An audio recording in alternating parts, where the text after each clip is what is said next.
Good morning, Manish. Hello, Manish.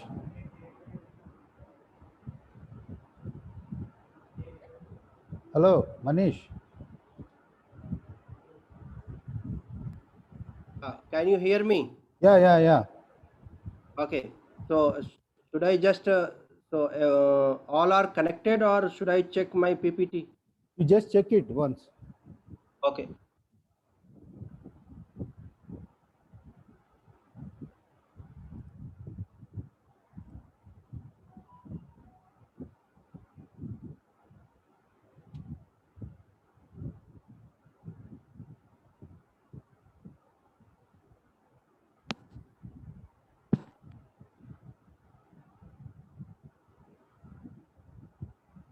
So can you confirm that it is in slide mode? And Yeah, now it is okay. It is in slide mode. okay. Okay. So should I minimize here? Then I can. Yes. Minimize it. Okay.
VL Reddy. Good morning. Good morning, sir. Hi, I'm audible to you all. Yes, yes, sir. Yes, sir. Good morning, Manish Pandey garu. Good morning, Dr. Good morning. Good morning. Are you expecting some more to join VL Reddy? Yes, yes, sir. 2 more minutes we'll wait, sir. Sure.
Hello.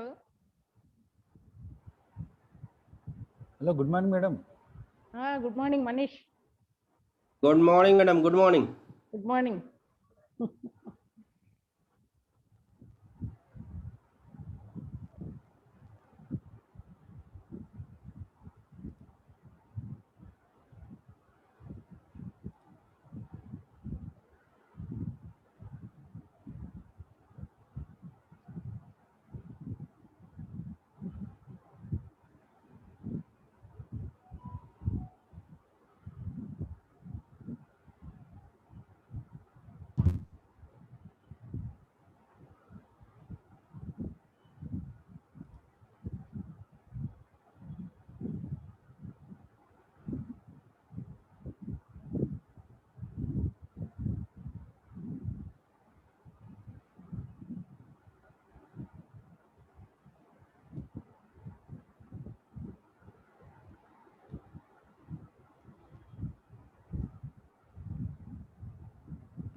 Madam, start చేపిద్దామా?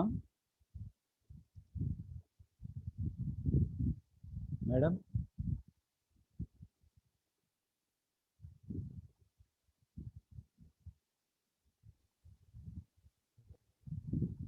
Hello. Madam, start చేపిద్దామా? Sir,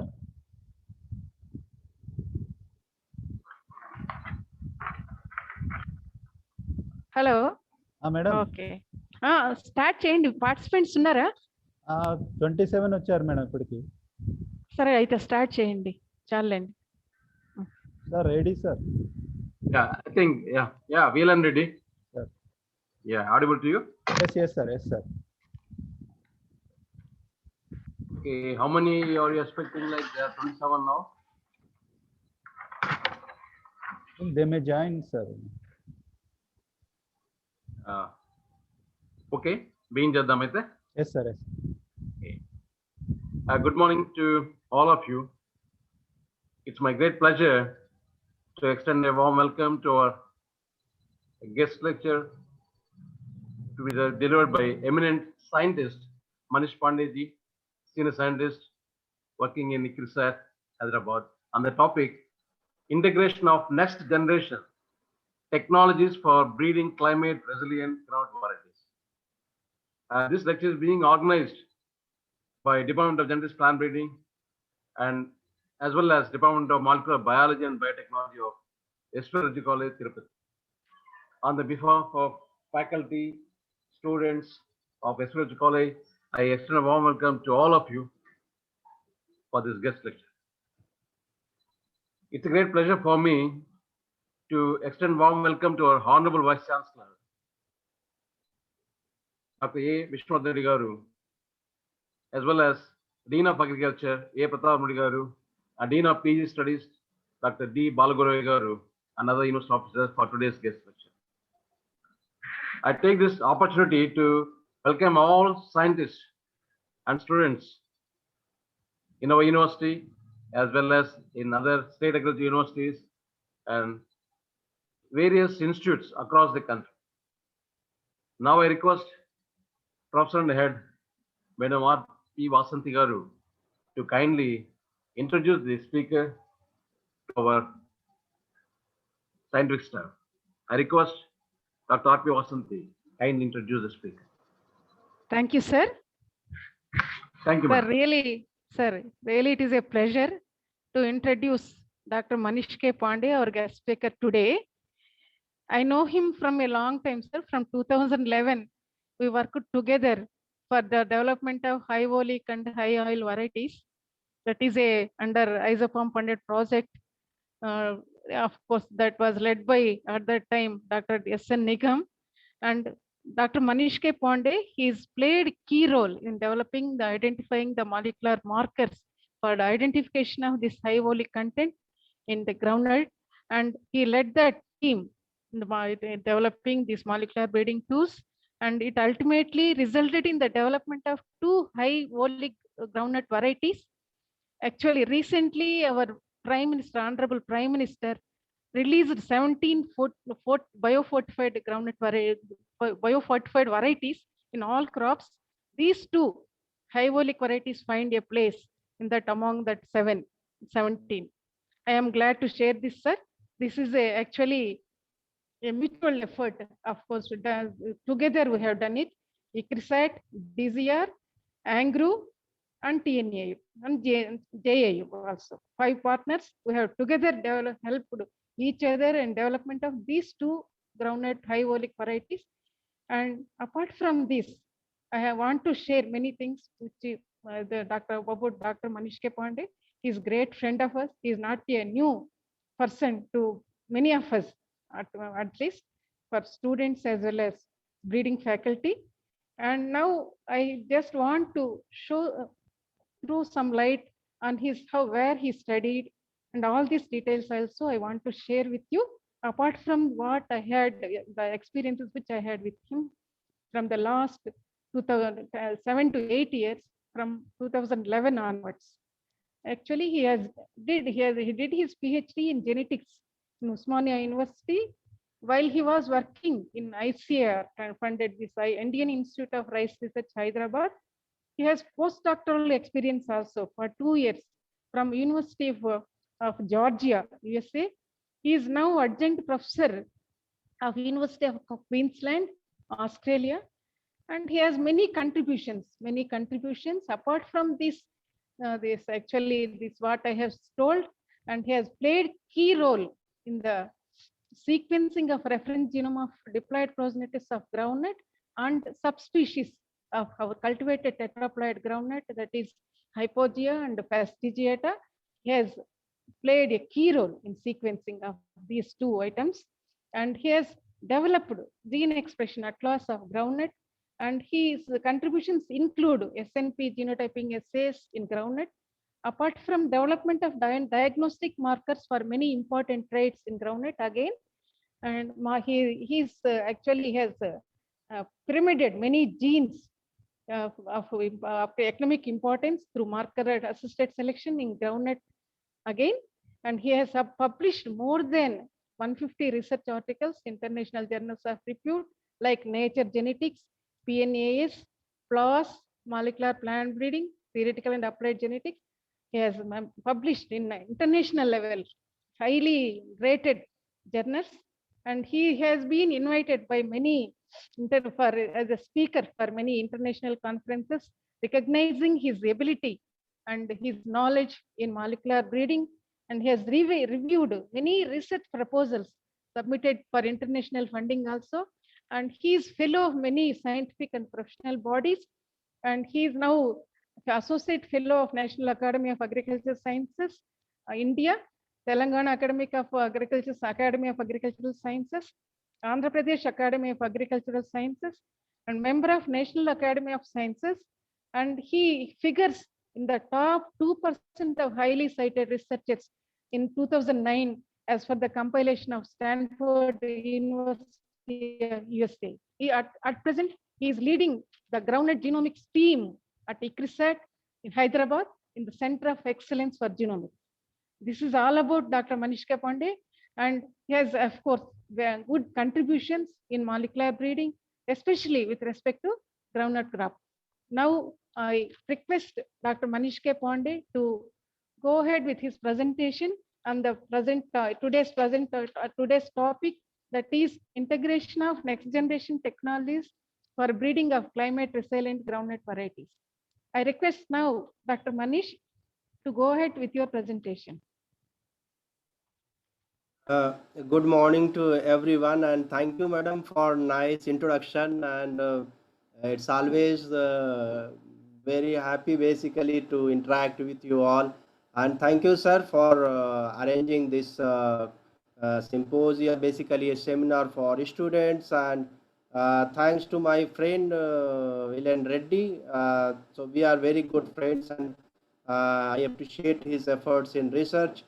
And basically in today's presentation, I'm not saying that basically I'm going to provide very good information or something like that to students, but what I would like to show that where we have the opportunity to work more and more, and how we can engage with university and for students also, like in which area basically, and what kind of approach they should take so that they can be a very successful researcher in their field. If they are in teaching, then it will help them basically in developing next generation students in their university. So that is how basically the agriculture is shaping fast. I will be touching not mostly on say conventional breeding, but on genomics and other technologies. So that will be focused, and examples will be from groundnut.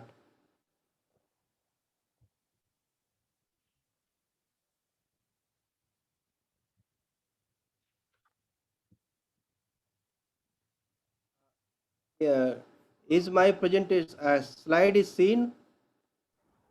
No, Manish, it's not visible. Not seen? No. Okay.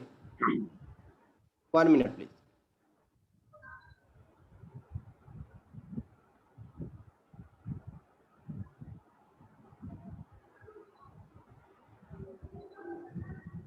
Can you see now? Yes, yes, yes. Now it's coming. Yeah, okay. Okay, so I will request all basically faculty as well as students that please feel free. Don't feel it as a like we are having some formal discussions or so like that. Please feel free to ask questions. If you can interrupt me in between also, and maybe in the if you want at the end of the presentation, I will be happy to discuss. Okay, so moving forward, basically, I will be discussing today mostly on 10 technologies that we see that that can help more in developing resilient groundnut varieties. And so, moving one by one, I don't need to show this what is about ICRISAT and CGIAR institutes, but for students to say that basically there are that is one organization called CGIAR. It has some 14-15 institutes, and ICRISAT. This is the one institute CGIAR organization whose headquarter is in India, that is based in Hyderabad. And if we see, we have one facility at Patancheru, and you see that field facility here, and many of you basically from faculty, they have visited to us, and those who have not visited, they are welcome and to come over. And then hopefully I think students might have visited maybe in some program, I'm not sure. And this is, we have a sequencing lab here, We genotyping and lost your voice, sir. We're not audible, I think. okay, is that maybe Yeah, let no, me fine. No, fine.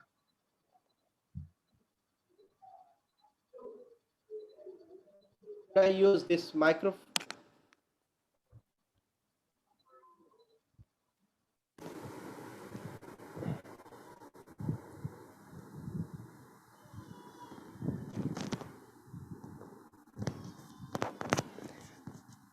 Now voice is clear little bit.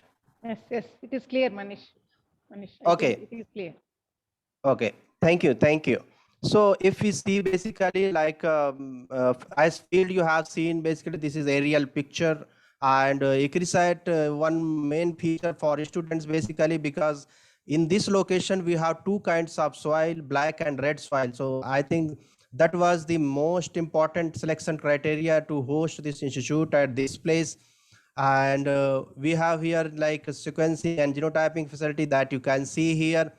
And then of course this what you machine you are seeing, actually it's a server base. Once you generate a lot of data, so we cannot store those data sets in laptops or computers, so we need to keep store them in server. Even if you are running big programs like assembly and high throughput analysis, then also you need such kind of computational faculty facility there, so that is required. You may be aware that ICRISAT works on 6 crops: pear millet, sorghum, finger millet, chickpea, pigeon pea, and groundnut. Today, I will be discussing only on groundnut. However, many of you may be engaged in other crops as well with ICRISAT. Okay, now coming to the point, and Vasanti madam is here. So basically, she is more knowledgeable than me, and she can interrupt anytime. So what we see basically in last some 10-20 years, or we were having basically 70% was going towards extraction, oil extraction. But what we are witnessing now, that peanut consumption basically going for food crops like confectionaries, even like peanut butter has come into picture. I think you might have seen different brands in the stores. And also if you see like from our basic food, whether it's chutney and others preparations, namkeens, table purpose, you see it is increasing, keep on increasing the usage of groundnuts, different applications. Okay, what is the impact of that? Because we have a limited product produced. So basically right now, if I say around 50% goes for extraction, but 50% we are consuming as a food in the form of one or the another. So what we can do, that we have two questions with us. If we are going to consume more and more, how we can make this crop more nutritious? so that it can become an integral part of our food system. And the other aspect is, can we increase the yield so that we can keep on getting the oil, vegetable oil, which we can use in our food cooking aspect. So, and also please don't forget that among oil seed crops also there is competition. Always there is a discussion which oil is good, which one is not good, which one is better. So when you have 3-4 kinds of options, always you have comparison. So we have to also, as a groundnut research community, we have to keep in mind that we have to make this crop competitive as compared to other oil seed crops as well.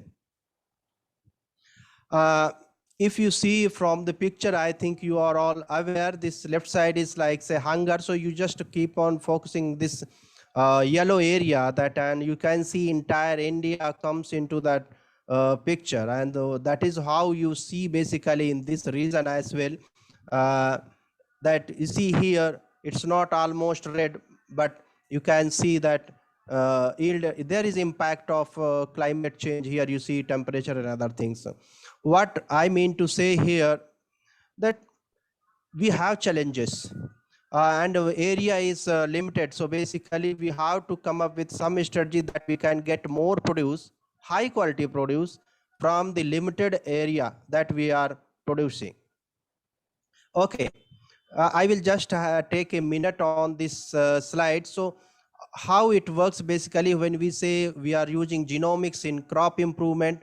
So we have genetic resources, whether we have germplasm stored in gene banks, then we make some small sets, diversity panels like reference set and mini-core collections.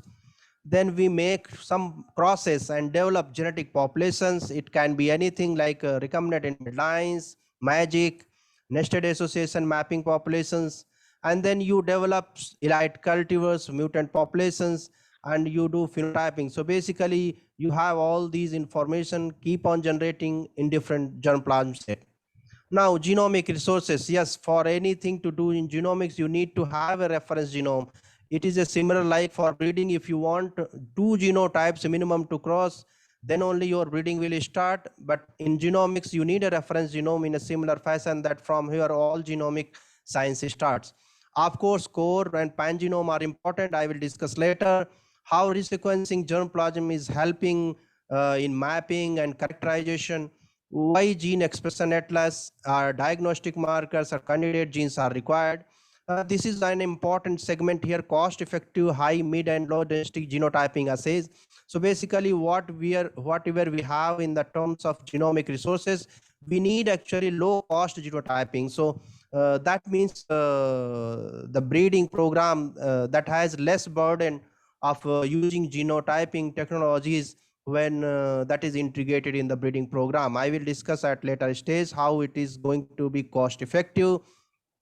Now again, if you just integrate genetic and genomic resources, you do a lot of exercise, mapping and all those things. But where you can apply actually, that basically we have not captured as far as genomics is concerned. So if you can see, maybe in some crops it is going on like rice, wheat or maize, but we have to extend it to other crops and especially in groundnut.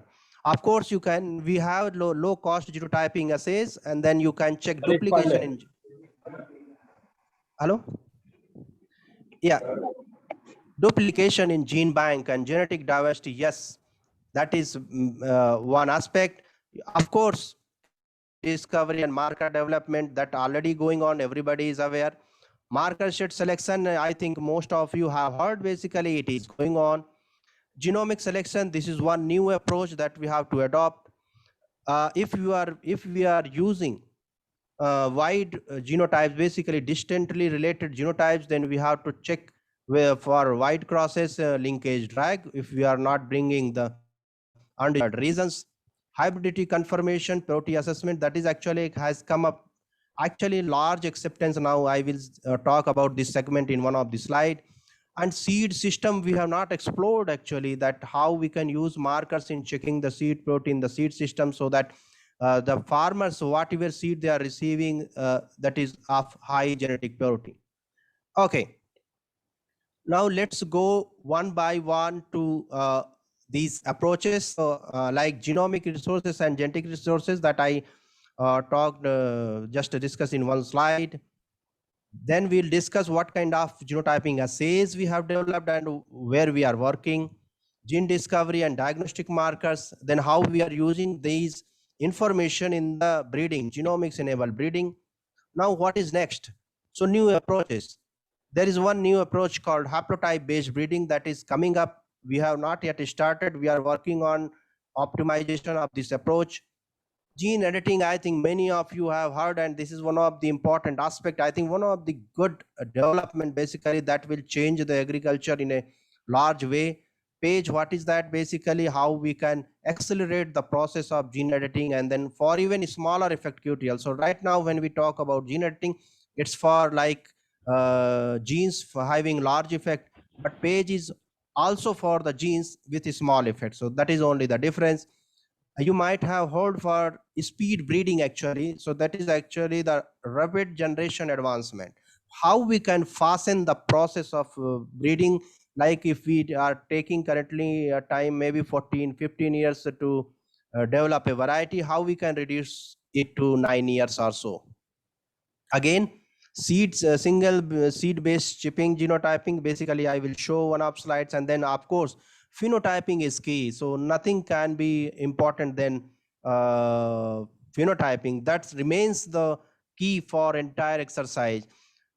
Now decision support tools. So once you have actually, you are generating a lot of information, but if these informations are not stored well, you cannot retrieve in a manner that can help you in making the decision, then that will not help your research program. So this 10th component, this is also really very important. Now let's go one by one, and first genomic and genetic resources. So if you see the cost, this is up to 2015. You can see here how the cost per genome, I'm talking about the human genome, so how it is being reduced. Now if you see currently now even like 21, it is gone down even $1,000. So I think there is no problem actually about the data generation. I feel maybe in India as well, maybe after 5 years or 10 years or so, even the baby delivered in hospitals, when it will come out from the hospital, it will have sequencing data and genome sequence profile, like like Kundali, basically genome Kundali kind of thing. So that may be the approach in the coming time. That is how the sequencing technology is moving forward. Okay. Now, if you see basically like technology, okay, why it is becoming cheaper, and then now let's talk about efficiency. If you see here, you can see that the NGS sequencing, Sanger, and you can see read length basically. So we have seen actually a huge revolution basically in terms of length of that sequencing, basically data generation. That has a lot of actually relevance when you develop the genome assemblies, because as much as long reads you have, it helps actually better overlapping, basically better mapping, and then aligning the sequences in terms of whether it's in terms of genome assemblies or in terms of analysis as well. And really you can see lot of, and then BioNanoMap basically. And one thing I could not keep here, that is one technology called Hi-C, where actually that is helping basically in mapping. And because of that region, what you see, that rice genome, when it was sequenced, it took a contribution from some 7-8 labs across world.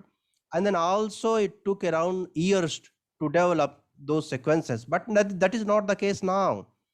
If you have money and then you just contact some of the companies, I think in just 6 months you can get a very high quality reference genome.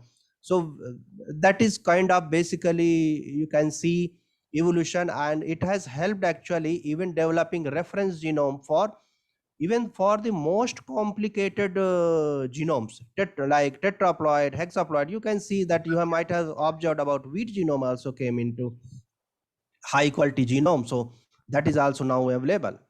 Now, if you see for groundnuts, maybe many of you are aware that this is a tetraploid crop. So basically 2 genomes, they live together. And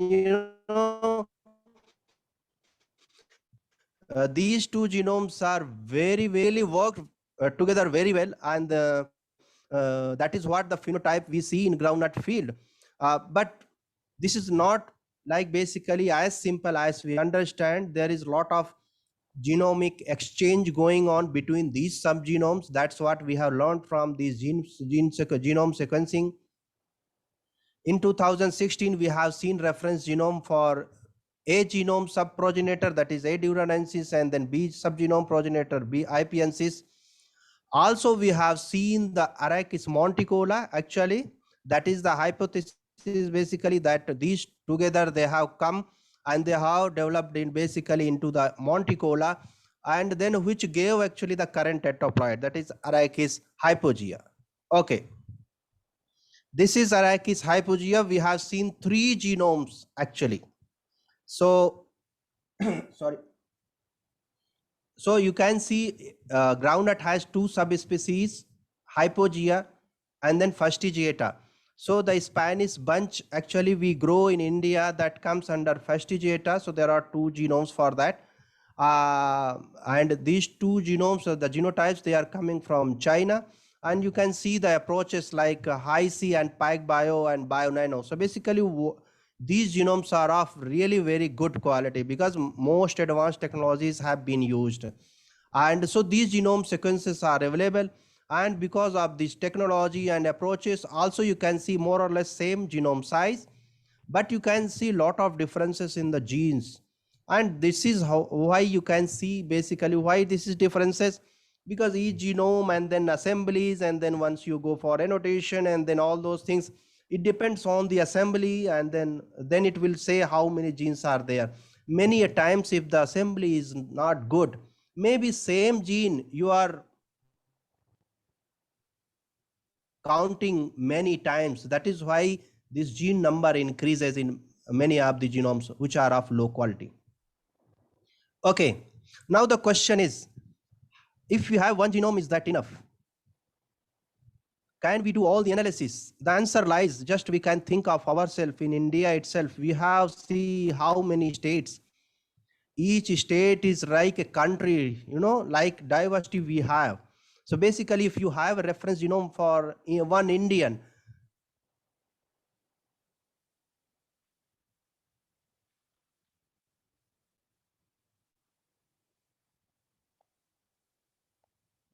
then we should actually sequence. Suppose if we have say diversity for 12 or 20 ethnic groups, we can have representation from each ethnic groups and one high quality reference genome.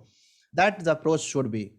Now coming to groundnut, you see it's very complicated. You have genus Arachis, you have these sections, the cultivated is here, and so you see when we are and from even Arachis, this is actually having some 31 species, and you see these are the genome diversity. So basically we have diploids as well and we have tetraploids as well. Now this yellow color indicate that the genome sequence is available now, developed. So basically I have shown that A. monticola genome is available, hypogea tetraploid is available, Cardinasi is available. So what actually we are going to get basically progenitor species. What is the next step? Actually we should develop genomes for these D, F, K genomes as well. Also, maybe the cross compatibility is not between these a group of sections, but in future we may have some technology to transfer genes between, exchange genes between one group to another one. We should see develop genomes for these as well. And I think we may see in near future that genome sequence will be available for these as well. So you see a lot of work still, as well as only for genome sequences. I'm not talking about pan-genomes right now here. Now we have see the agronomic types here. So madam knows basically that what we grow basically that is coming from Spanish bunch from here. And I think it may be around some 70% area that is across the globe, maybe under the Spanish bunch. And then maybe the next one is Virginia runner, that is occupying the maybe some 10-15% area. And the basic difference between these two is this is like as bunch you can say it is straighter, and then runner that creeps basically, runner you can understand. These subspecies basically they are grown mostly in US, Australia and Argentina, and they are of long duration. And that is why yield is more. What we grow in India, basically we don't grow those long duration varieties. We want short duration. So basically Spanish bunch that fits to our agriculture system. And we are basically most of the varieties are from Spanish bunch or like Virginia bunch mostly.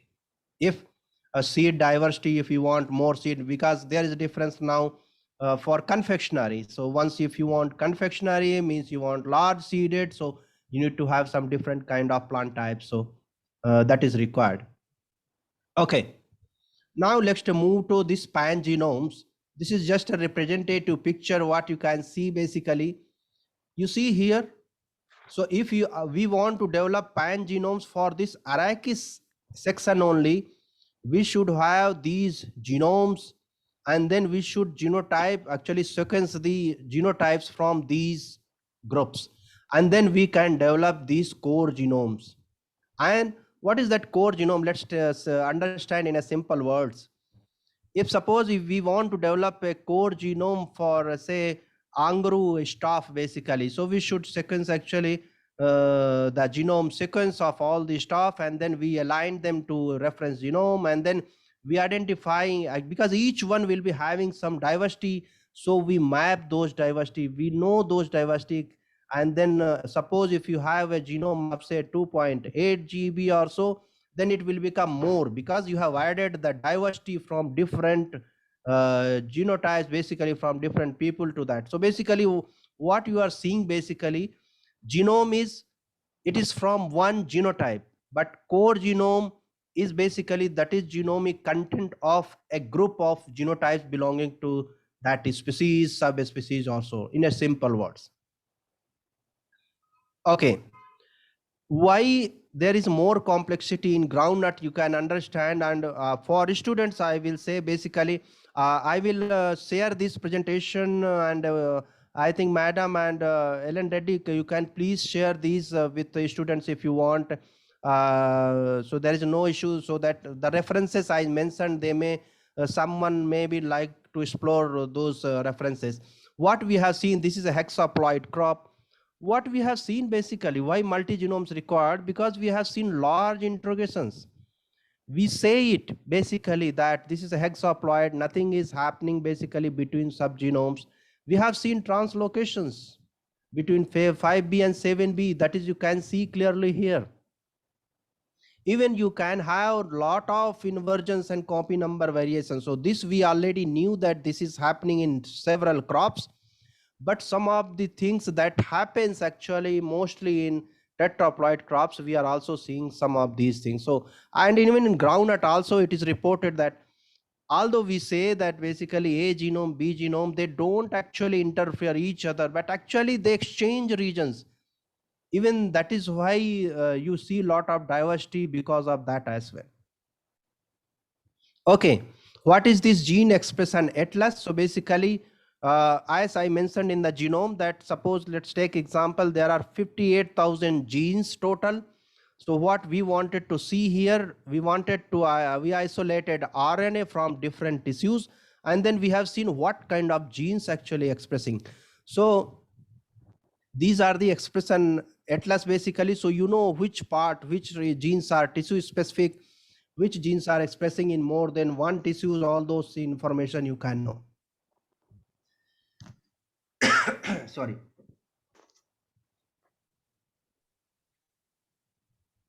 Okay, now coming to the application part, what we do actually with genomes and these sequencing data, let's talk about some applications. This is a very good paper, and I will suggest students to read this molecular that is published in Molecular Plant, and there are many more papers.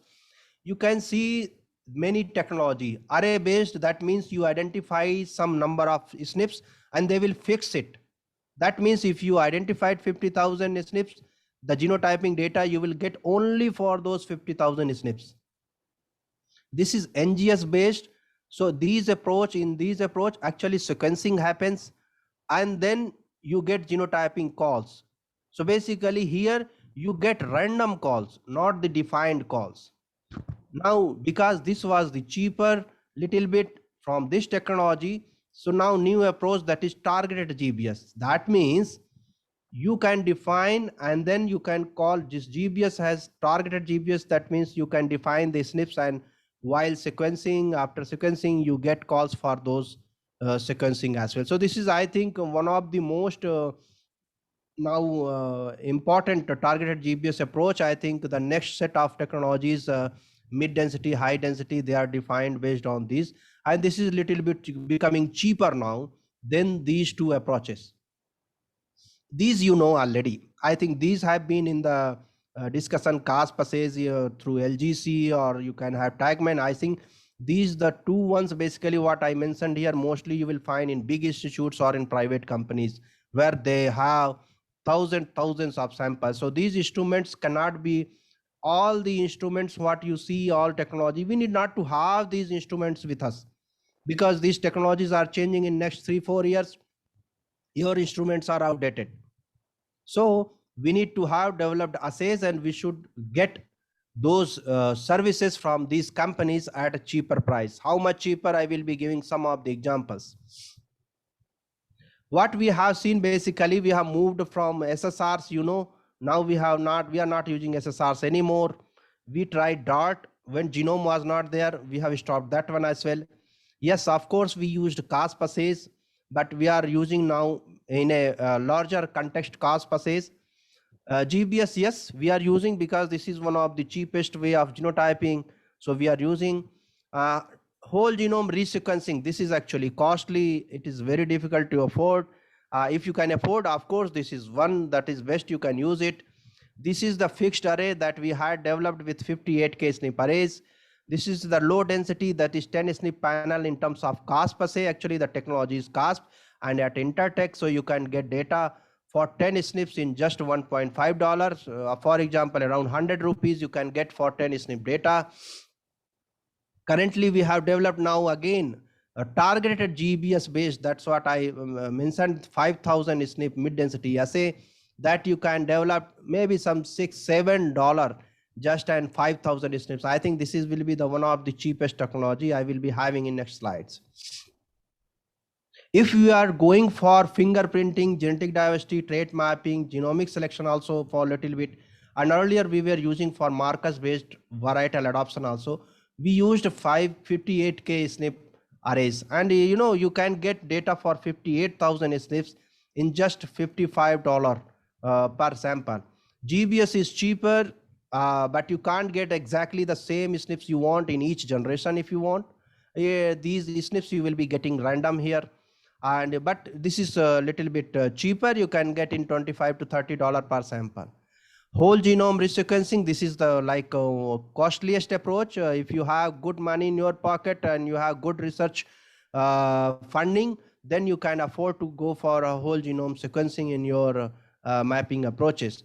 We have tried all these approaches based on the funds availability and to check how they work and what kind of efficiency they provide in different kinds of our research activities. Coming to mid density, this we have developed recently. Still we are validation stage. We have 5,000 SNPs in this, and also included 160 trait associated SNPs in this panel. And what possibility we are looking for, that we want to use them for genomic selection. Also it's a background selection because you have foreground markers and background markers you can use. You can use for in MABC. Of course, genetic priority is one of the aspects nowadays coming up, whether it's in breeding program or seed system. We need it marker-based varietal adoption. This has not been done actually. We have not tried in India. Our experience has been in 1 or 2 countries in Africa where we had serious issues, but we never realized that it can be so helpful that you can trace down the genetic purity at the level that you can say this is good, this is bad. You remove these plots of production plots and then purify and then basically improve the seed system, the genetic purity in the seed system. This is low density assay. So you can have basically what we developed is 10 SNPs. So these 10 SNPs you can list. These are listed here. These are available at Intertech so what we have done basically, we have genotype tested in nucleoside breeding programs of Asia and also WCA in Africa and ESA Africa. What we have seen that these 20 SNPs can differentiate the parental genotypes that they are using, that the breeder is using in their crossing program. That means you can select based on the parents. You can just select 10 SNPs and you can go for hybridity. And Vasanti madam is there and she is aware basically that even if you do, even the technician does basically his 100% effort, most careful, even though you cannot ensure that all the F1s you are growing in the next season or you are forwarding to F2 or F3 generation, you can say that all are crossed ones and not selfed ones. So this is really going to, because you are doing a lot of investments in trialing, so better to remove the selfed plants at the early stage. That's what we are trying to initiate.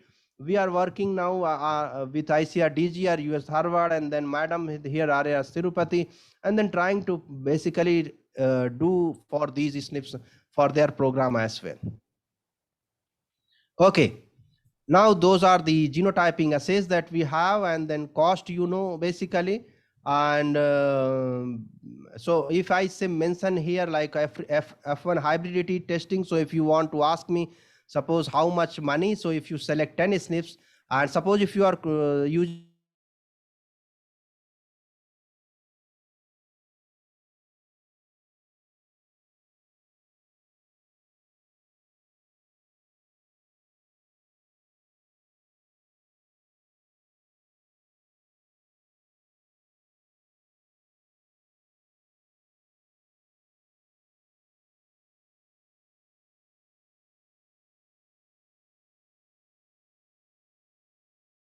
three genotypes. So what you are doing actually, these such type of populations, MAGIC and NAM, they are very good for even breeding also, because they bring a lot of diversity.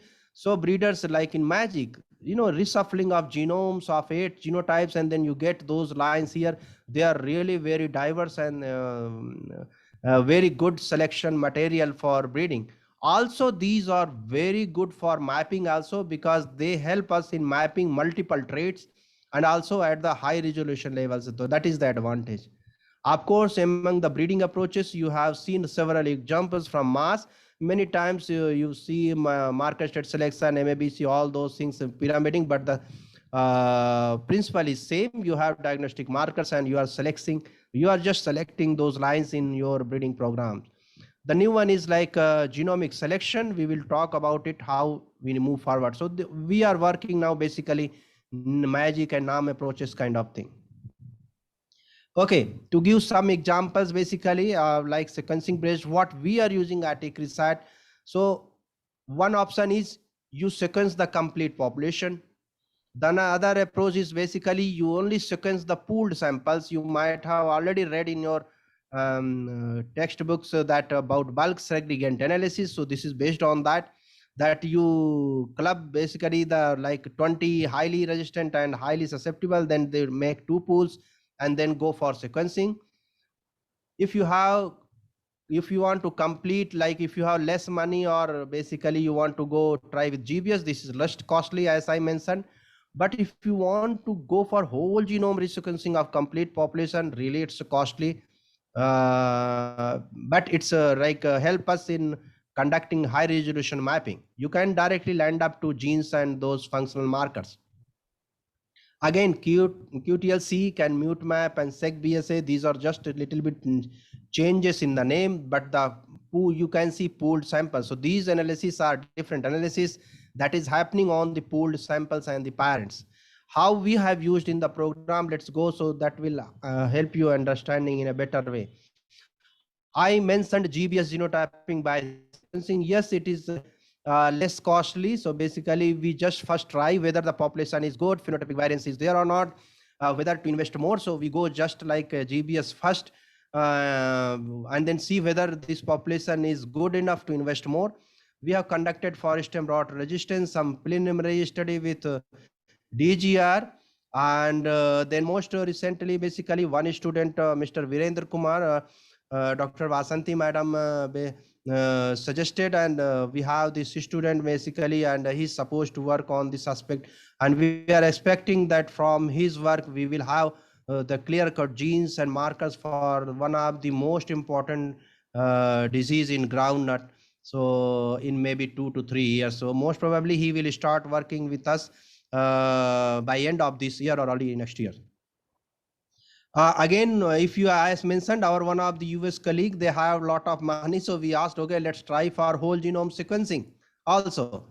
And really that helped us, really that investment that has not gone wrong. So they has diseases like early leaf spot, late leaf spot, and tomato spotted wilt virus. So basically you see not only that QTLs, and we landed up to those diagnostic markers. So see, it was a huge investment, but you know, even in 1 year you land up to the genes and then markers. That is the beauty of these approaches. We have tried pooled sequencing QTL-seq, as I mentioned, yes, for foliar disease, rust and LLS separately, and we got a common region here in A03, and we got those markers which can differentiate those resistant and susceptible genotypes. You can see these are allele specific markers. We converted them to high throughput marker as well, CASP assays also. I will show in next slides. We also worked with some of the colleagues from China basically, and they helped us in discovering the genomic regions for selling percentage. Again, using the QTL-seq approach. And then there is one disease that is more prevalent in China and Vietnam or Myanmar, that is bacterial wilt. So basically we landed up to the genes, and then you can see the disease, how it can cause damage for bacterial wilt. So I'm not sure, maybe in some pockets in India also this may be prevalent, but this is more really highly damaging in China, Vietnam, and Myanmar. Again, the seed dormancy, many of you know, in wheat and other crops also, you know, with different names like pre-harvest sprouting or something like that. If there is a rainfall just before harvesting, if your genotype variety is not dormant, then these pods, you know, seeds, you see, they will germinate inside soil. And that is why this is very important, that most of the varieties where we are seeing that rain happens just before during the harvesting time or something like that. So we could identify one region. We know there are 2 regions, but we identified through QTL-seq 1, and we developed markers. Now one student again, Miss Dikshita Reddy, she is from Mangru, from your university, and then she is working with us, and we have given a challenge to her that she has to come up with CASP assays, basically genotyping assays from both QTL regions, and that will be her PhD program that I think she will complete. We hope that she could come up with genes and markers very clearly and with validation and all those things, genotyping assays by mid of next year.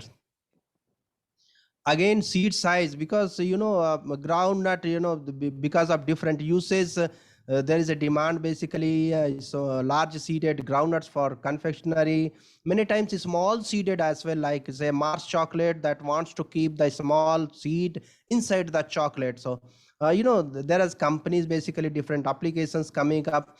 So we thought the one of the student, that is Sunil Gangurde, he has just use the QTL-seq again and come up with these diagnostic markers. So that we are going to use, and we have validated these in some other sets. So basically these marker can differentiate the genotypes that has a seed weight of 75 to 80 grams, and then between the 30 grams. So that is the like a new one coming into picture.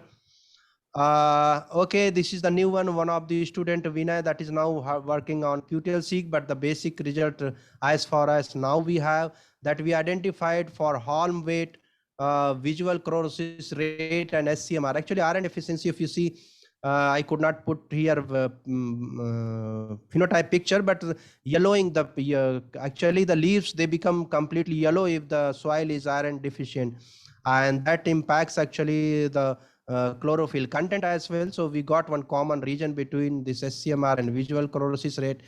We are working further through again QTL-seq, and then seeing whether we can get those genes and markers. So that will be the target basically for next 2-3 years. One student I have put basically Vinay working on that. Again, like AP, if you see, like basically drought tolerance and heat, that's really very important. And the good thing is that currently we are working in a project that is funded from ICR and SF, and madam is here, you can see from Angru team here, and that we have with US Harvard, and then you can see pictures from here that before heat stress, and then during heat stress, and then after heat stress, how the field is. So really, and what kind of genotypes we are phenotyping C populations. So that is going on. So we are expecting basically that there some good outcome will come for drought and heat tolerance from these materials. So that's really, we are closely engaged with RARS Tirupati in this, and definitely we are going to come up with some good advancements in these traits. Okay, where we stand basically for different traits, what are our priorities? So if you see, when I put this Intertech, that means the markers are already available on this facility, and anyone can avail those without DNA isolation. So Intertech, you need to just send chipped, basically the punched leaf samples. You need not to isolate DNA. Why we developed this technology? Because we were facing actually problem with our African breeding programs. Those programs we are not able to send and isolate DNA. So we discussed with this company that actually we want such a technology that we should send leaf punching samples and you should do genotyping. So that is what the arrangement is. So this is working well. These the ones you see that we have significant lead. We are working in future, and these were markers are already available. These are the ones you see here. These are at the validation stage thing. What you see, the next one is branchability, sugar content, salinity tolerance. I think this is the next we would like to work because branchability has come an important trait after the high oleic one. And sugar content, actually, I'm not sure in India we have that much focus, but if you see international market, I think if we are going to compete more, sugar content will become one of the component as well, because in US and European countries as well as in China, they are focusing this sugar content as well. So basically they have varieties basically for different kind of products. So we have also to diversify our breeding program for developing varieties which can meet in developing different groundnut based products. Aflatoxin, really, it's a really serious problem.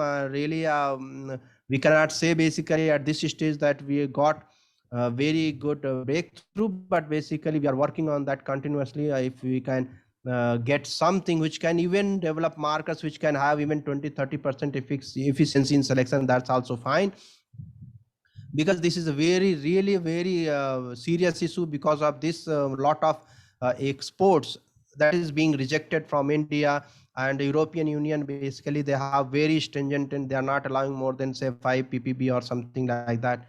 The varieties, many of the varieties, sometimes if you see, they are having high aflatoxin in groundnut. So we want to work more on this aspect. Now, how we are doing basically breeding basically. So for students, basically they know just the side, like say markers, but from markers you get polymorphic markers between parents. So the number is reduced. Once you put on genetic map, again number is reduced. Once you associate, again those number of QTL associated markers are reduced. But if you validate, really you will get those diagnostic markers. So basically markers are of different kinds based on their function. The diagnostic markers, actually this is very hard to get. That is why even like you see thousands of publications, but you can't see that basically markers, diagnostic markers are available for all. It's a very difficult actually task. This is a STPG Intertech. So for even staff angru staff basically, because not only groundnut, this facility is for all the crops. So here, so you can see SNPs are already available for wheat, maize, rice, groundnut, chickpea, palmate, and all these things. You can avail the available SNPs here. There is no extra basically charge from you, just genotyping cost. And if the trait that matches your requirement in your breeding program, you can use this facility. Just 100 rupees for 10 SNPs. So that is the cost for these SNPs. And this company is based in Hyderabad. So you can get the data in just 1 week or so. And this is what we have been our arrangement, $1.5 per sample. How it has been useful for us basically. We developed 10 SNP panel, and earlier we were using 13 markers to genotype, and it was costing us around some $13 US, but we can get data for same number of markers in just $1.5. So the cost is reduced from $13 to just $1.5. That's a huge change. And we can use this selection. If I see like who are using, so you can see even RARS Tirupati is also here. And you can see not only in India, these markers are being used in Mali, Malawi, Kenya, Uganda, Ghana, and Senegal, and Australia. One company is using, including, this is Georgia, actually wrongly put, this is actually US, that state is kept here. So far, if you see from these SNPs, around some 700,000 data points has been generated from Intertek. So this is a very good resource. What we want to do, we want to put more markers like this in the Intertek so that everyone can use them. Okay, we used those markers, whether it's SSR or something, from 2012, developed some of the MABC lines from this program.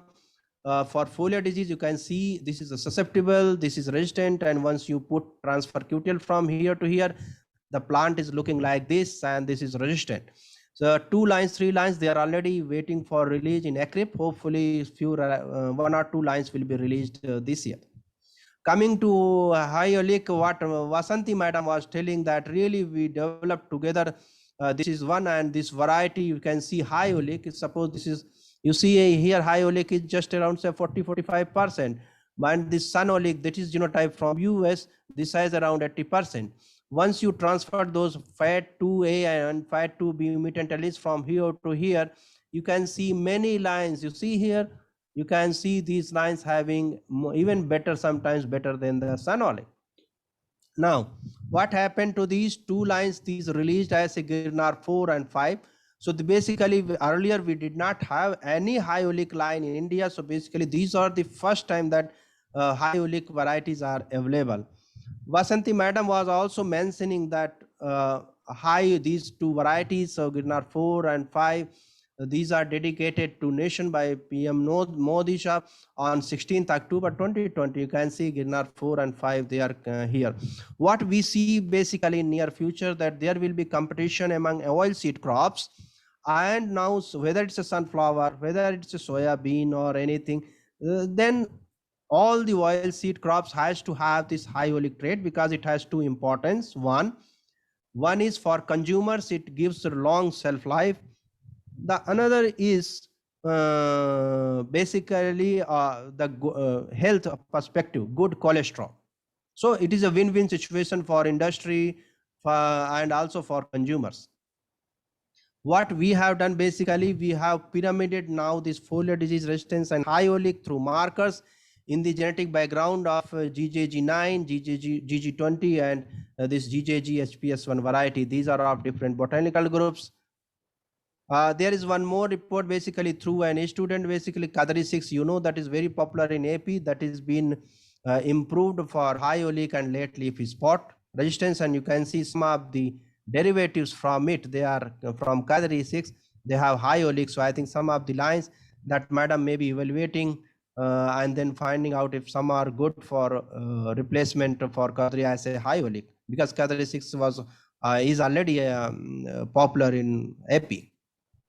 Okay, so like not only that, based on from ICRISAT, you can see a lot of coming reports from US Harvard and DGR, and then from Tirupati, some publications are pending. Hopefully we will see more basically such efforts, and we would like to engage more with the university in such kind of activities. I know that there is some already discussion with the Vice Chancellor Sahab on engaging in groundnut. I think so. Hopefully, madam, we will have some kind of engagement in a like more structured way in coming months in case of groundnut. Again, genomic selection, actually, don't want to confuse. Please don't read it. Basically, what I want to say here, there are genomic selection models where you can have just basically address one trait and one location, and you don't integrate the genotype into environment interaction. But there are models which can take care of multiple trait for selection, and also they can take care of genotype into environment interaction. What we are preferring actually to have multivariate methods, so that you can go for genomic selection for multiple traits. Suppose we want to give priority for wild content, we want to give for even high pod yield, something like that, 3-4 traits. So we want such kind of models. We are working in this direction. Where we have reached, as a proof of concept, basically we developed one training set, we did some analysis and multivariate model. This is the model naive and informed interaction model that we have come, which integrates line information, then environment, then genotype information, also genotype into environment interaction and line into environment interaction. So these components are integrated in this one. So we are looking for that this model. Also, this take care of, this is not necessary that if you have high heritability, then genome prediction is very, very good. So we can get even for low also something. So that's what we are looking for.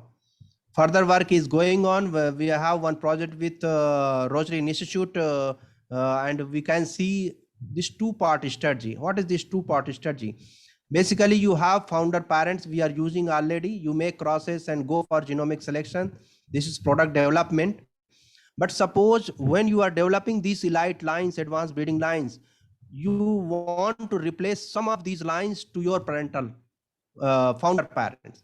So then it becomes basically a kind of population improvement also. So what you do basically, actually, if you have say 200 lines you are using in your breeding program as a parent, so each year you should replace basically 10 to 20% of those lines with the newly developed advanced breeding lines, so that the parental lines basically you are using, those are the most diverse and elite, having lot of diversity. So genetic gain you will be having more. So we are looking for that kind of approach, but we have not done yet. Basically, we have not demonstrated. We are learning from wheat and maize, and then we will be doing in couple of years. What we are at this stage, basically we have tested models. Now we have developed also mid density, I mentioned in the earlier slide. Now we will start like in all the centers, whether it's RARS Tirupati, it's Dharwad, US Dharwad, or DGR, that we will be starting maybe from Kharif season, that we should, and pilot stage, we should implement genomic selection. So we will be approaching madam there, and then basically the groundnut breeding team there to genotype and then perform these ones. So we will be engaging more on this aspect. Okay, this is the one new approach, basically the haplotype based breeding approach. So this is concept coming up. I will suggest the students to read this paper that came in Nature from Bevan et al. And then where you can see that not only just SNPs, basically haplotypes are key. And if you club those superior haplotypes, so basically what are those haplotypes? So basically, if for a given single gene, you have different nucleotide diversity at different places, and those variations, they are inheriting together and also giving a particular set of phenotypes. So if for a for a gene, you may have some 3-4 haplotypes, and that is why you see a single gene is giving different gradients of different level of phenotypic expression for a single trait. So we want to go now from those extremes to different haplotypes, and this is a new approach we want to just optimize. We have not done yet, but this little bit looks more complicated. I will suggest to read this one, so for better understanding. But what we will do in near future, if we have haplotypes for different traits, we can club those haplotypes, and then what we are saying basically say marker assisted breeding, then it will become haplotype based breeding, and then you can have all those changes you can see here. Okay, you can see in groundnut we have at ICRISAT around some 15,000 genotypes here, and around some 400-500 they are wilds. From this 10% that is been that is core collection, the diversity. From this one 1700 there is a mini core that is not mentioned here, around 184 lines. To make it more diverse, basically we included more lines and make it 300, that is having some 35 wild accession as well. What does it indicate? Basically this 300 is a diversity panel that is representing diversity from entire this 15,000 genotypes. So most of the times we study these ones. So we have completed actually whole genome resequencing for this 300 genotypes. And you can see from where these belong in different parts of the world, that from where these 300 are coming. So that is how this is a global diversity set. You can see their representation. Okay, I will quickly manage this genome editing and then page. The basic, I think genome editing nowadays, you may have more basically awareness that how you can use genome editing, and then really it reduces the time. So I will not go in detail like basically how it is happening, but it shortens the cycle. But for this, to do genome editing, you need to have complete information about gene and its function. There are some examples coming up gene editing, and hopefully that it will not be treated as a transgenic crops, and then they will be released for cultivars as a cultivation. So that's what we are looking for. The only difference between gene editing, actually here, there you target large affect loci, but this genome selection, this prediction model says that you can also edit the small effect loci. Now the genome editing technology has to be more efficient. Suppose right now you can target some 3 loci, some 3 genes, but can we come to that stage where we can change, let's take example 25 genes at one go through gene editing? Can we reach to that stage? Can the protocol be so efficient that we can change in one go, say 100 genes, 100 loci? Then that is going to be really fast, and really you can change the basic features of plant type, and really you can change the breeding will be altogether a different one, and very fast improvement. Rapid generation advancement, it's a very simple. Basically you can see this paper, Nature Plants. Students, I will advise to read those two papers. You can see if the crop you take around some 3 crops, 3 generation only, you can take now 6 wheat. Here again for barley, you can take 6. For chickpea, you can take 6.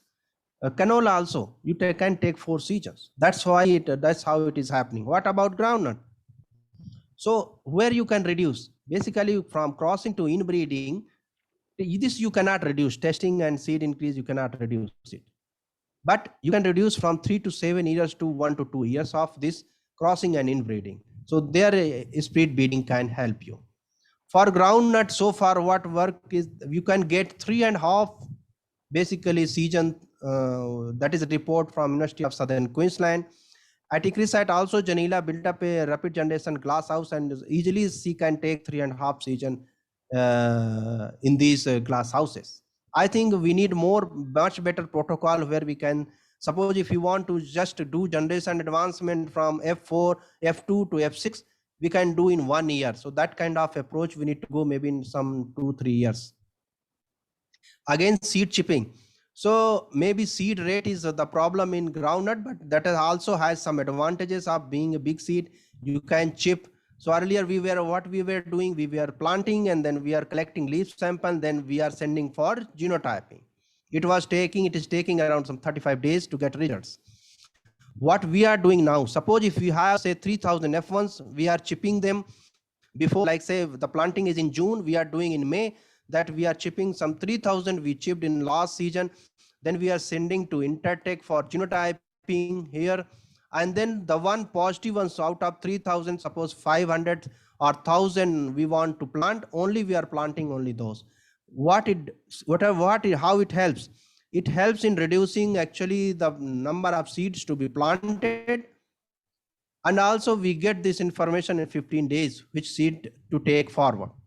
So that is what basically we have started. Let's see how it progresses. This is the new one. We thought that basically that would be good to practice. Of course, there is like cost comparison and all those things you can see from if you isolate DNA and then go for genotyping with Intertek, you will have to invest more time. If you go for limb punching, of course, less than the earlier approach, but even more. If you will do from seed chipping, it is going to be cheaper and also less number of days. So that is what the efficiency we are looking for. Okay, now let's talk about the real thing that in a breeding program, and then students, they may be aware about this flow chart. Basically, you have two parents, you go for F1, make crosses F1, F2, then selfing goes up to F7. Then you have F6 and F7 progeny rows, and also you get some glimpse of phenotyping on some traits. And for yield and other things, you go for different kind of trialing. Now, where you can use markers, where it can, we have planned in such a way where we want to use it. Currently, we are using the associated markers in F2s to select Rust and LLS homozygous lines. Now, what is the next approach for us? Now we want to deploy mid-density assay. That is around $6-7 per sample. Suppose if you have planted, let's take about 20 genotypes. We want to genotype all the plants in the crossing block to make sure that all these plants are genetically pure before making crosses. Once you make cross at the F1 level, we are checking heterozygosity also, hybridity from the markers. Then once I put here, basically this is F2. So if you have more markers, you can go for selection, marker selection. Then at F6 or F5 or F6, you can go for genomic selection right now. If once it is optimized, even you can do at the early generation also like F2 also. But currently we are focusing on around F5 to F6 generation. Suppose before sending for yield trials in ECRIP or nominating to ECRIP or multi-location testing, you can go for checking what kind of homozygosity achieved in a particular line. So because the technology once cheaper, suppose if you have 20 lines, all are looking same, you can check which line is most homozygous in terms of genome, and then you can send those one for phenotyping. Again, mid-density for tracking, you can material, you can track, genetic purity also you can do. In all these operations, you can use seed chipping preference because you can do before planting. What will happen actually in future? So customize assay for foreground selection, background selection, genomics. So all will be customized. Maybe a panel of 2000 SNPs will serve the purpose for everything. And maybe after 2 years or 3 years, these SNP assays will be like developed again and again, and more efficient it will happen. So that is how I see basically in next 5 years. And actually we are working in these directions. This is our target to implement in next 5 years. High throughput phenotyping, I will not talk about much because I am not expert in this, and you may be more aware about this. What I mean to say, we are doing this phenotyping from different platforms, from like satellite to even like underground tissues also. But what kind of traits that we have actually that we can use in breeding, that makes a lot of sense, suppose. So where we can have high throughput phenotyping, that is a big question. I think in rice, wheat, maize, maybe we have many aspects that is happening high throughput phenotyping. But if we say for groundnut, I'm not sure how many traits we can phenotype with this approach. So that is a question. I think many more will come in near future that we are looking for. So I'm not explaining much. If students are interested, they can read this paper on phenotyping. Again, whatever genomics we are doing, basically, if the phenotyping is not good in the experimentation in genomics research, then genomics will not be fruitful. As robust, as efficient phenotyping data will be there, as efficient markers will be there. So this is very straight. Again, decision support tools. So database management, which you see, whatever we will get, we should store, retrieve. There is one initiative called GOBI that is being integrated now with Excellence in Breeding, a global community. This is a platform. Basically, you can download data and then basically genomics data and phenomics data. And this is from Bill and Melinda Gates Foundation initiative. What you can do here, there are different tools of data manager.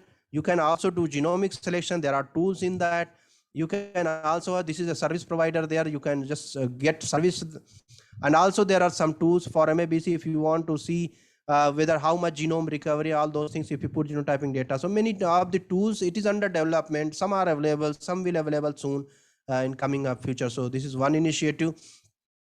Again, this Gobi, basically they are what they are doing, basically they want to put all the database together so that they are connected with all the tools. So storage connected with all the tools. So when you design experiment and then you make a decision, all the data sets are connected. Even the phenotype data you take in the field, that is also connected, so that when you are making the decision, all the data that is in system, and then you can take an informed decision. Okay, let's take example how you can take. If you have already genotyping data, phenotyping data in the pool, and you genotyping, do MABC, if you put there genomic selection, already it will do genomic selection, and then it will calculate GBV's values, and then also it will tell which line you can select. So you can note down those lines, say some 50 lines, and then you can go to field and make your own decision. So it will not help that which line you select, but it will give a best set of lines which you can consider for selection. So not blindly selecting those lines, taking those 50 lines into consideration, going in the field, seeing those what is reality actually in the field, and then you can say, okay, out of 50, I will select just 20 lines. Okay, coming to the end of presentation. So basically, if we say in today's world, basically, and the students, they are entering in new phase, there is no problem for genomic resources and genotyping assays. So basically, there are different platforms and resources, those are available. So they are actually they are blessed and entering into a new era where really they can do fast progress in research. Of course, precise high throughput phenotyping, this is still a challenge. So still they have a challenge to come up with more approaches and platforms where you can go for high throughput and more precise phenotyping data. For example, let's take aflatoxin contamination, how you can have best phenotyping protocols. Again, integration of next generation technologies, whatever it is, it's a genotyping, it's a spread beading, it's a seed chipping. You can, whether it's a scientific advancement or it's operational advancement, you can integrate all those technologies to do a good job. Okay, now funding. What we have seen in recent years that the funders, they are going for more developmental projects, not the research projects. So we need to convince those basically agencies that until unless we have research, development cannot go for longer time. So research pipeline also we need to strengthen, so that development pipeline also that remains intact. For example, suppose if you have developed varieties already in place, you are going into development, you are going for large scale adoption, but if you stop breeding program for next 5 years, you will not have varieties then. So both are important. These basically agencies to invest in research as well. Again, thank you. This is the slide. Basically, I visited last time in Tirupati, so you can see Madam is here, and then you see Lata Madam and then others. Madhuri, this basically they are here, and we can see here staff. I planned to come there and wanted to be physically there, but because of COVID cases increases, I have just changed my plan. So. Thank you again. Thank you, Madam, and Ellen Reddy. Really, it's really thank to be there. I will take questions, and please feel free ask your students basically to interact. Thank you. Thank you, Manish. Really, it is a very exhaustive, very informative, and you have covered all aspects, traditional as well as molecular, and how they can be integrated, and how we can go up to the development of varieties. That is the ultimate aim of our breeders anyway, in any crop. So we have given all the aspects, we have covered all the aspects. Now I think the topic is open for discussion. I request all the students, staff, everyone to ask any doubts. Dr. Manish, I think you will be very happy to clear your doubts. And he is a working plant breeder as well as molecular breeder, I have to say. I think we can have all the doubts cleared.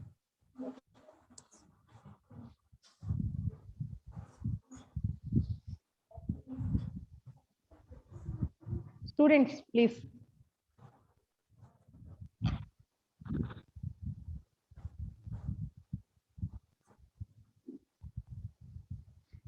If someone is hesitating in asking, they can type also. What's what, Manish? If someone is hesitating, actually, they are shying basically from asking questions, they can type also. Oh, they can message. Huh? Yeah. In chat box, so I can read those Okay. messages. So Manish, this is ULN Reddy. Yes. Very nice lecture and very informative. So I have a couple of questions. So you said haplotype based breeding is coming up, Yeah. right? But Yes. during that haplotype breeding, there is a lot of linkage drag we can expect, right? Compared to normal mark vested backcross selection and even any SNP based also.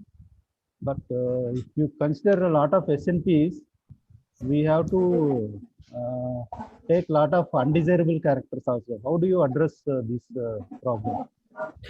So that's a good question, really, and I think how we have actually planned that we will be having these assays basically for these haplotypes. We have already started for 1 or 2 traits, and then we are having rigorous background selection.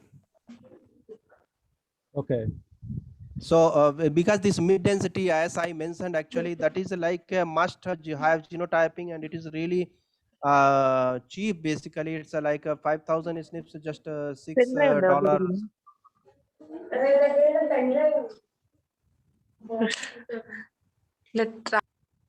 Yeah. Okay.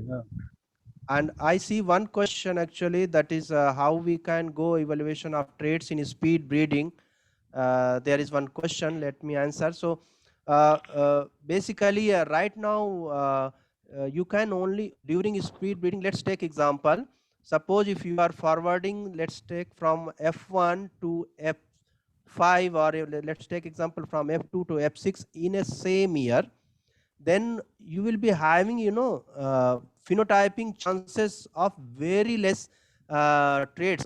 In wheat, what we have seen, basically they can go for some diseases that are actually foliar diseases, they are able to phenotype. But if you say trait phenotyping in large scale, you can't do during the speed breeding. Once you have F6 lines from the speed breeding, basically you can go for field trials.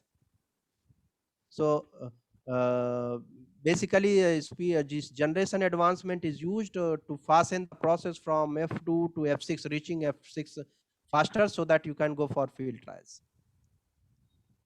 Anish, in relation to this question only, speed breeding. Yeah.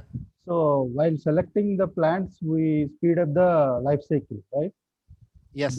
But actual situation, we will not speed up when we are releasing the variety, or when you go for multi-location trials, we have to grow normally only. So yes, if you impose a plant for 5 to 6 generation speed breeding, and suddenly you are giving a normal life cycle, don't you think there is a lot of epigenetic changes we can expect? What do you say?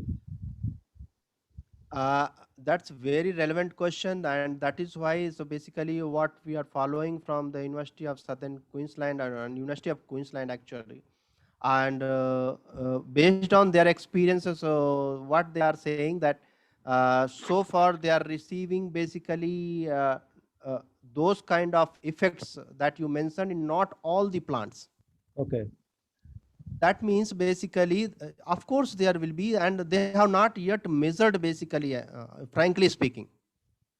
Yes, lot of. So what they are doing, yeah, so for some crops actually, this even for all the crops, it is not cost effective.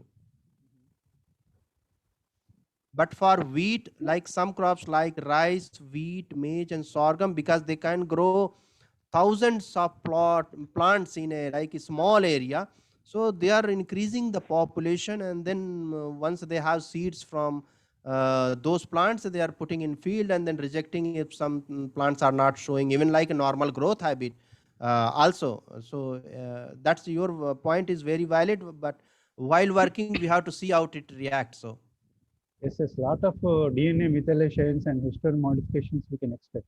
yes. We have to remove before going for trials, right? Yes. So that is why we see the approaches, that is why the time takes, if you remember like 10, 15 years back, like marker state selection, but now it is not new. Basically, we know all the nuances that MABC program can have, and then basically we know how to use markers, where phenotyping selection works, and how to select. I think maybe in 10 years or down the line, we may have clear-cut idea basically what kind of adverse effect it may have, and where we can afford to have speed breeding, where we cannot. Yes, you are right. Okay, Manish, in that aspect only, how many plants you are advancing there in speed breeding from in early generations? You mean to say in speed breeding? Yes. So right now, actually, suppose if Janila is having say some from one cross, if she has some, let's take example 500 F2s.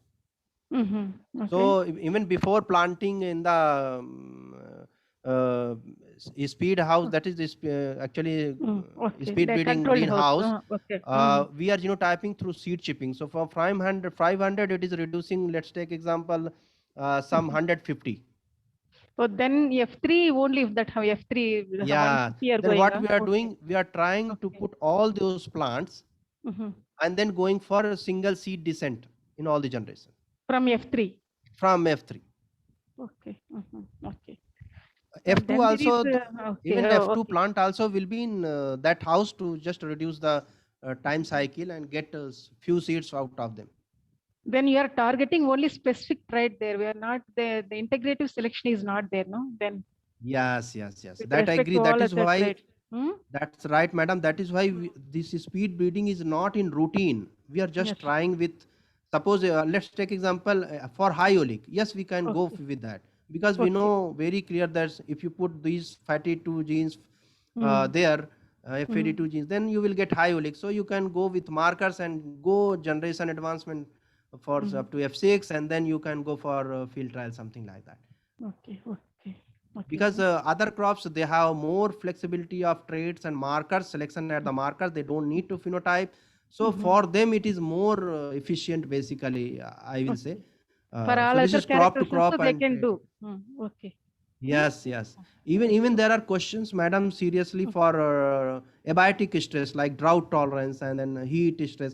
So Mm. how, if you go through speed breeding, how it is impacting adversely, or because it is the matter of efficiency.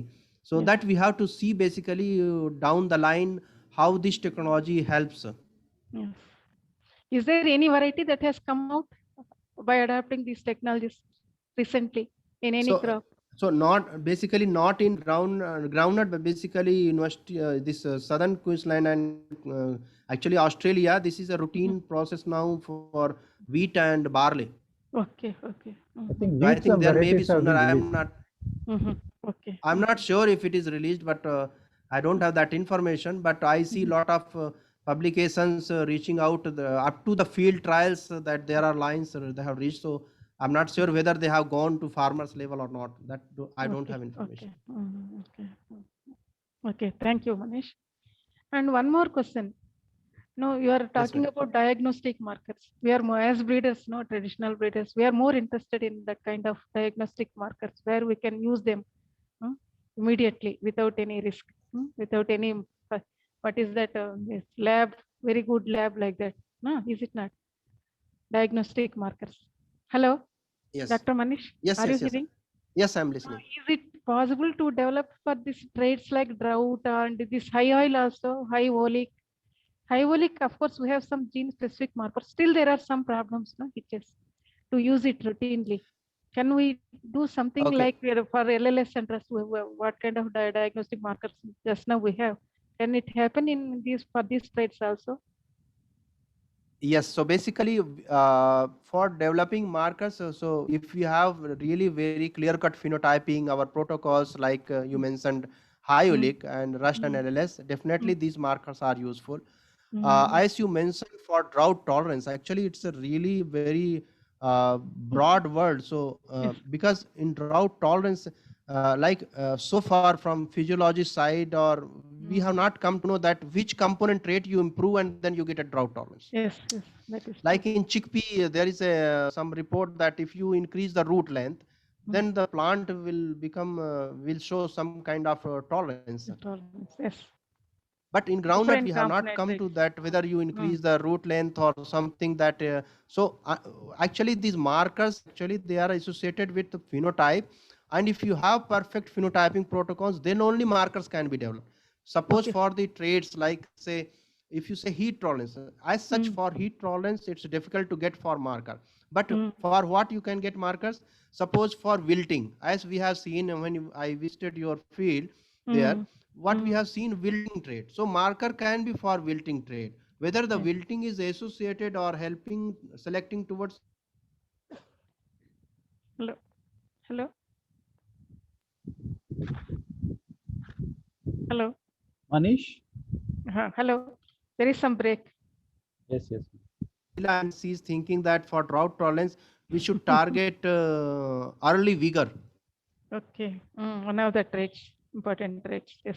Yeah, so that but if you have some component traits identified, you can phenotype well, then definitely markers can be developed. Together we can just make a good. Okay, I think so. Yeah, Component and traits also, for all madam, in component coming traits. years, I think in coming years, I think through genomic selection, I think all the traits will be handled. So maybe in 10 years down the line, I don't see that MABC will be more popular than the genomic selection, because genomic selection will integrate everything. Yes, yes, yes. I think we can see it search everywhere in the genome and we can have the differences.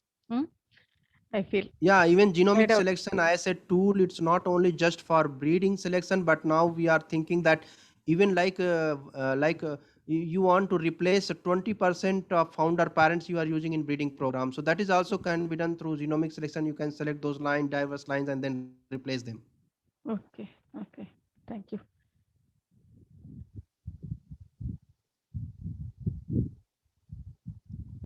Students, please interact. And scientists from RARS Tirupati also have joined. I think they also can Yeah. interact.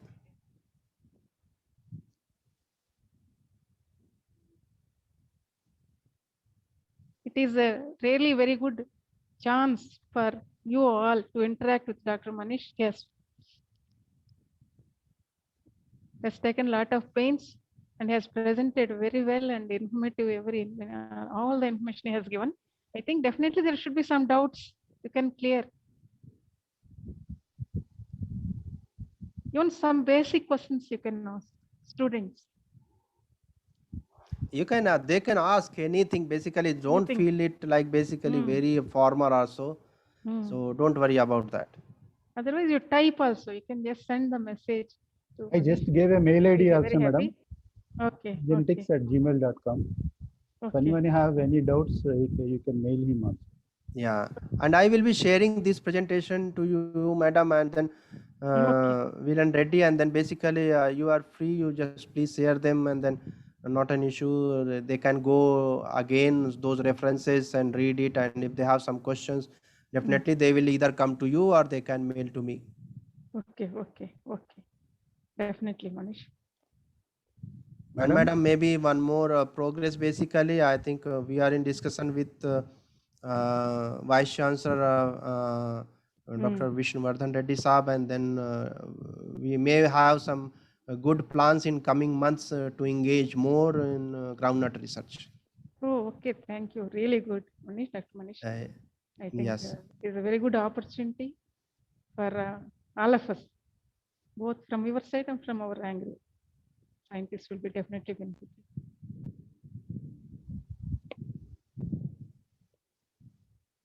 Madam, Yeah, Velan. if there are no questions, vote of I think thanks. okay, you just go ahead with the vote of thanks, Velan. Okay. Hmm. So if there are no questions, or if you have any clarifications, I just typed the mail ID manishgenetics@gmail.com. You can send a clarification to his mail ID. So a very good afternoon, everyone. I am Dr. VLN Reddy, Associate Professor and Department of Molecular Biology and Biotechnology, SV Agriculture College, Tirupati.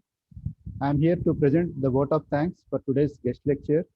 I would like to thank our guest lecture speaker, Dr. Manish Pandey, Senior Scientist, ICRSAT, Hyderabad, for enlightening us with his vast knowledge. Today's lecture was full of knowledge and interesting things. It gave deep insights into the topic and also revealed some interesting facts. I am pretty sure the precious knowledge that Dr. Manish gave us will definitely help us in our students and future. Once again, I would like to thank Dr. Manish for taking out from his busy schedule and enlightening us with the knowledge. Thank you so much. So I would like to thank our Honorable Vice Chancellor, Dr. A. Vishnuvardhan Reddy Garu, Dean of Agriculture, Dr. A. Pratap Kumar Reddy Garu, and Dean of PG Studies, Dr. D. Balgaravaya Garu, and other university officers for giving permission to organize this wonderful guest lecture. I also thank our beloved Associate Dean, Dr. B. Ravindranath Reddy Garu, for his constant support to make this event a very grand success. I thank Professor and Head Dr. Loknath Reddy Sir and in charge Head Dr. R.K. Vasanthi Madam and other staff members of the Department of Genetics and Plant Breeding and staff of the Department of Molecular Biology and Biotechnology. I want to thank all the students and staff of our university and other universities or institutes across the country present here for paying attention and learning and to make this event successful.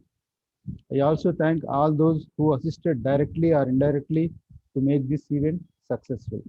So with this vote of thanks, I would end my speech here. Thank you all once again. Thank you, Dr. Manish. Okay. Okay, madam. Okay. I'm ending the session. Okay, Manish. Okay.